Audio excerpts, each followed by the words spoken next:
CL2204, your budget vlogger host. Subscribe.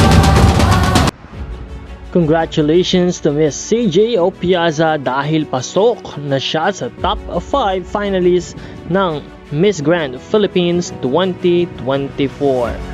Good day pageant lovers, matapos nga ang top 10 semifinalists at ng kanilang speech and casual interview, tinawag na ang Miss Grand Philippines top 5 finalists. Unang pangalang tinawag sa top 5 ay walang iba kundi si CJ or Christine Julian Opiaza ng Zambales. Second spot on the top 5 is Miss Pampanga Sophia Bianca Santos. Our third spot is from Manila, Jubilee Acosta. And of course, ang ika-apat sa ating top 5 finalists ay walang iba from Quirino, Ann Margaret Mercado. At ang kumumpleto sa top 5 ay walang iba kundi si Miss Grand Laguna Alexandra May Rosales. Sino kaya ang makokoronahan bilang Miss Grand Philippines 2024?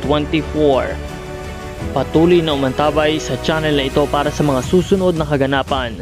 Maraming salamat sa iyong panunood at maraming salamat sa iyong pag-subscribe.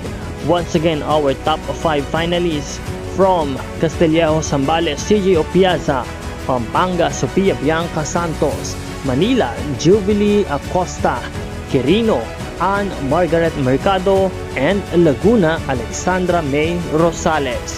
Congratulations to each and every one.